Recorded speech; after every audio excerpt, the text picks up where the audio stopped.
We wanted to do this documentary so people wouldn't have to always stare and take pictures, because we don't like when they take pictures, so they just knew who we are and stuff. Did you hear what happened to the Conjoined twins? There is a story that most people think they already know. Two sisters, one body, a life that medicine said would never happen. But the truth is, most people only know the headline. They know the photographs from the magazines. They remember the television appearances from decades ago. What they do not know is everything that came after. The quiet years, the classroom, the wedding that was hidden from the world for 3 full years, and the photographs taken outside a school in the summer of 2025 that sent the internet into a spiral all over again. So let us go back to the beginning, because this story deserves to be told properly. From the very first moment a delivery room in Minnesota fell completely silent. It was March 7, 1990, in Carver County, Minnesota. A woman named Patty Hensel was preparing for what everyone expected to be a routine cesarean section. Her husband Mike sat outside the delivery room, waiting like any other father on the most important day of his life. Nobody in that hospital was expecting anything unusual. The pregnancy had appeared completely normal throughout. Every ultrasound had shown a single baby, a single profile, a single heartbeat count that the medical team felt entirely confident about. Mike had mentioned something once during a checkup, something he thought he heard that did not quite add up to him. He believed there were 2 heartbeats. The medical staff reassured him gently and moved on. The equipment was clear. There was 1 baby. Everything was fine. Then the delivery began, and within moments, the entire room changed. When the babies were brought into the world, nobody spoke. Witnesses later described a silence that stretched on for nearly 30 seconds. The medical team stood completely still and stared at what they were seeing. There was 1 body, but there were 2 fully formed, completely healthy heads. 2 pairs of eyes. 2 mouths. 2 separate minds that had arrived together in a way that medicine had almost never seen survive beyond a few hours. Patty, still sedated from the surgery, heard a word whispered somewhere in the room. Siamese. Half asleep and confused, she asked a question that slipped out before she understood what was happening. She asked whether she had given birth to cats. Mike was told the news by someone who stepped out of a room to find him. The message was delivered plainly. 1 body, 2 heads. And from that moment, the Hensel family's life became something entirely new. The babies were named Abigail Lorraine and Brittany Lee Hensel.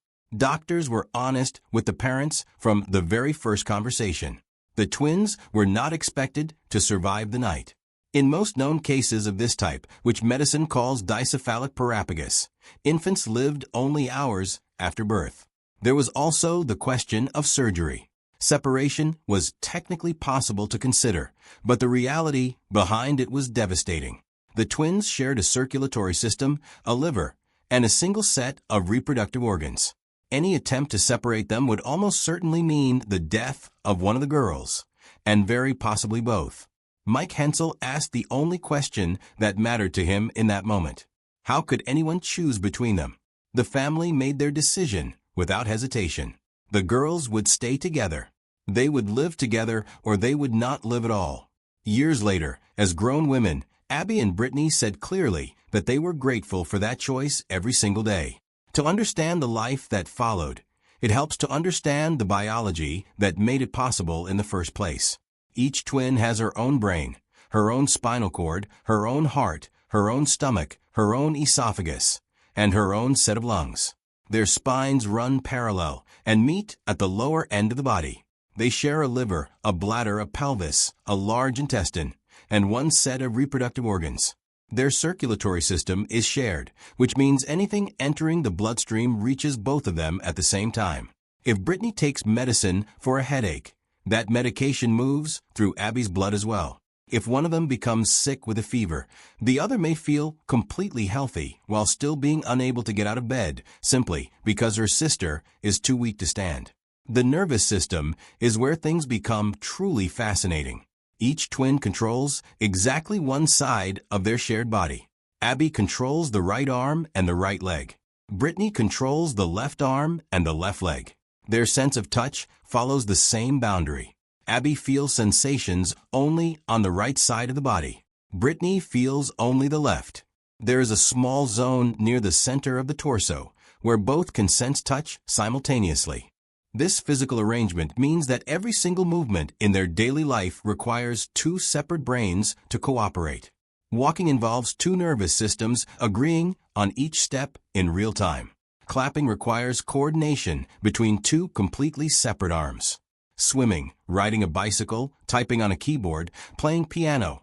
All of it demands a level of neurological teamwork that no textbook has ever been able to fully explain. Yet Abby and Brittany learned to do all of it naturally, developing at roughly the same pace as other children their age. Their doctors described it repeatedly and across many years as remarkable. There is also a physical difference between them that became more obvious as they grew older. Abby reached 5 feet and 2 inches in height. Brittany grew to 4 feet and 10 inches. Because of that 4-inch difference, Brittany's left leg has always been slightly shorter relative to the body, and she naturally compensates by walking with her left foot slightly raised. Over time, this gave her left calf a noticeably stronger and more developed muscle than Abby's right calf. Their heads also tilt in slightly different directions. Abby's inclines a few degrees to the right. Brittany's leans toward the left. These physical details, small as they are, serve as a constant reminder that these are genuinely two separate people sharing one physical form. New Germany, Minnesota, is the kind of town where privacy is built into the geography itself. With a population of roughly 400 people, it is the sort of place where children grow up being known as someone's kid, someone's neighbor, someone's teammate, not as a news story or a medical case study. For the Hensel family, that small-town familiarity was everything. Patty and Mike raised Abby and Brittany alongside 2 younger siblings, a sister named Morgan and a brother named Dakota, who everyone called Cody. The household was warm, grounded, and organized around a philosophy that both parents held firmly from the very beginning. The twins would not be allowed to use their condition as an excuse for anything. They would be expected to participate, to try, to fail sometimes, to try again, and to pursue whatever they wanted without treating their shared body as a reason to stop. The message at home was simple and it was consistent. You can live a normal life. You can chase anything you want. That mindset shaped everything that followed. The twins played volleyball from elementary school all the way through high school. They joined softball and basketball teams. They competed in swimming. They went bowling with friends on weekends. Most of their classmates, who had grown up alongside them and already knew their story, accepted them with a naturalness that strangers almost never managed. The hardest part was always the outside world. The people who stared in grocery stores, the strangers who quietly pulled out cameras without asking, who pointed and whispered, who treated 2 young girls as if they were an attraction at a fair rather than children living ordinary lives. Abby later spoke openly about how deeply that bothered them both.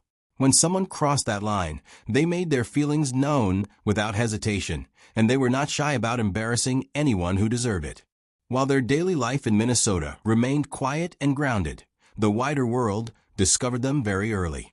In March of 1996, when Abby and Brittany were just 5 years old and in kindergarten, Time magazine published a major feature about them. That same month, Life magazine placed them on its cover with a headline that would be repeated for years afterward. 1 body, 2 souls. The country read about them over breakfast tables from coast to coast. Television followed almost immediately. The twins appeared on the Oprah Winfrey Show twice within that same April, talking about their favorite Disney movies and demonstrating how 2 children could share one life with such ease and humor. They were 5 years old. They were already nationally known. Time described them as instant celebrities, which must have been a bewildering phrase for 2 little girls who just wanted to go home after kindergarten. The media kept returning to their story throughout the following decade. Documentaries appeared on Discovery Health and TLC. British television produced its own program. Then, in 2012, TLC launched a full reality series simply called Abby and Brittany. The show ran for 8 episodes and followed the twins through the final stretch of their time at Bethel University in Arden Hills, Minnesota, where they were completing degrees in education. Viewers watched them celebrate their 22nd birthday, travel to Chicago and Texas, explore London and Italy, and take their first steps as student teachers in a real classroom.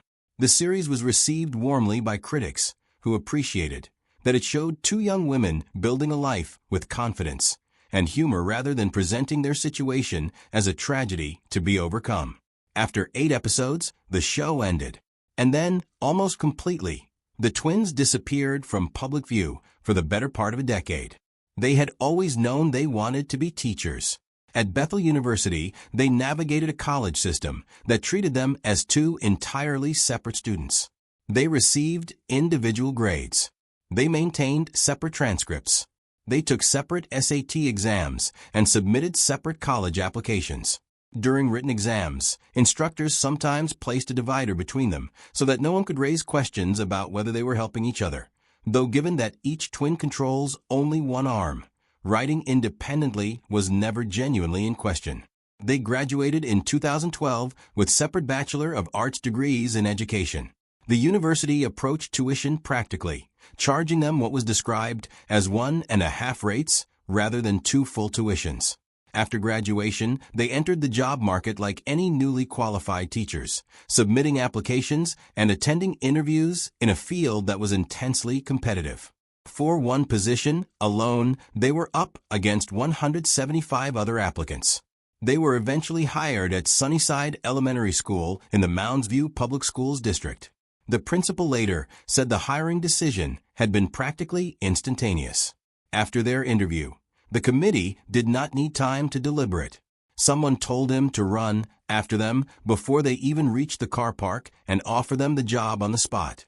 Their classroom responsibilities divided naturally along familiar lines. Abby took the lead on math and science. Brittany focused on reading and language arts. While one of them taught directly, the other could scan the room, identify students who were falling behind, and offer individual attention without disrupting the lesson already in progress. The salary arrangement drew significant public attention when it became known.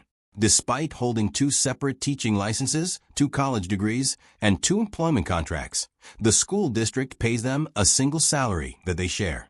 Abby addressed this in a BBC interview in 2013 and acknowledged the district's logic. From the school's perspective, they were filling one teaching position. But she also pointed out clearly that 2 minds, 2 perspectives, and 2 entirely different ways of explaining a concept were present in that classroom every single day. Their situation was eventually cited by the American Bar Association as an example of how completely unprepared existing labor law and tax systems are for circumstances that fall outside every standard category ever written. For years, the twins had been careful and deliberate about their personal lives. Even during the height of their television appearances, they made their position clear more than once. The world did not need to know everything: who they dated, what their private relationships looked like, what they hoped for in terms of love and family. These were matters they protected with great consistency. So when it became known, through public marriage records obtained by NBC News in late March 2024, that Abby had quietly married a man named Josh Bowling on November 13, 2021, the reaction from the internet was immediate, overwhelming, and in many corners deeply personal. The ceremony had taken place at the Jerome Event Center. It was small, private, and completely secret for nearly 3 years. The marriage certificate listed 2 witnesses, including the twins' younger sister Morgan. Brittany's name did not appear among the witnesses. Josh's mother had posted a brief video clip of the first dance on Facebook at some point after the wedding. In the footage, the twins wore a white sleeveless wedding dress with delicate beading along the bodice, while Josh stood beside them in a gray suit with an orange tie. They danced to a song called Losing Control by Matt Simons. Josh sang along quietly and kissed Abby. The clip went viral within hours of being rediscovered by the internet and was then removed.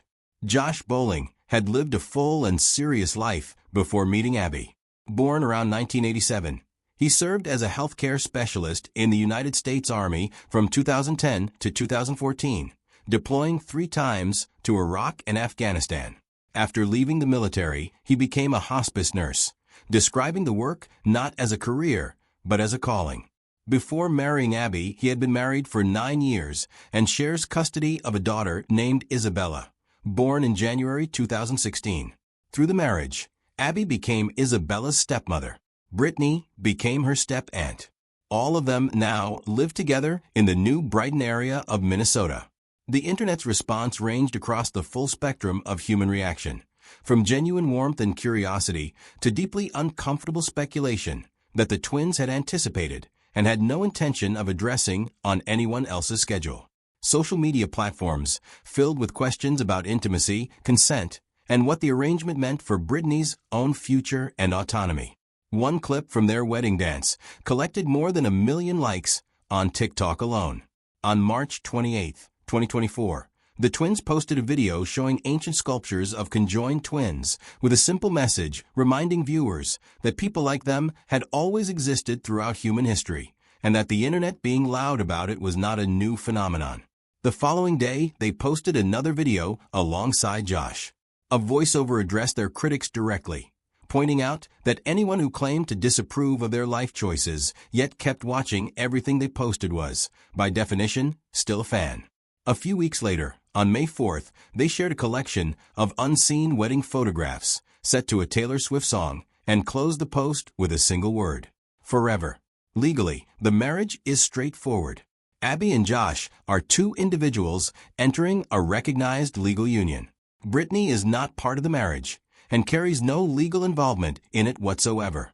It is not considered polygamy under any existing law.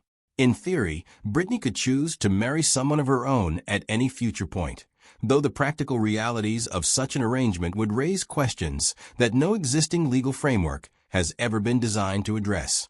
Their broader legal situation already raises enough of those. They each hold separate birth certificates, separate social security numbers, separate passports, separate driver's licenses, separate teaching licenses, and separate college degrees. The government recognizes them as two entirely distinct citizens with equal and individual rights. Yet the world continues to see one body, and that contrast creates situations the legal system was simply never built to handle. Then came the summer of 2025. Photographers captured images of the twins in Arden Hills, placing a car seat carrying a newborn baby into a vehicle. 2 weeks after those first photographs circulated, they were photographed again with the same infant outside their school. Neither Abby, nor Brittany, nor Josh confirmed anything publicly. In September 2025, Josh spoke briefly with People magazine. He said that he understood people were curious, asked for the family's privacy, and declined to say anything beyond that. That is where the story currently stands. A private family, asking for the space to live their life without narrating every chapter for an audience they never fully chose and never fully wanted. What makes Abby and Brittany Hensel's story genuinely moving is not the biology, though the biology is extraordinary in every sense of the word. It is not the legal questions, though those questions remain complex and largely unresolved by any existing system. It is not even the love story, though that too is something most people had simply never thought to imagine. What is remarkable is the consistency. From a delivery room in 1990, where the medical staff stood in silence, to a classroom in Minnesota in 2025, where 2 teachers are shaping the next generation of students. These 2 women have approached every single day with the same philosophy their parents placed in their hands when they were very small. You can live a normal life. You can chase anything you want. They became teachers. They built careers. They found love. They protected what mattered to them when the world demanded otherwise. They responded to a viral moment not with grief or anger, but with ancient sculptures and a Taylor Swift caption. They are, in most of the ways that matter most, 2 entirely ordinary people who happen to share one body. And that more than anything else about their story is the most extraordinary thing of all.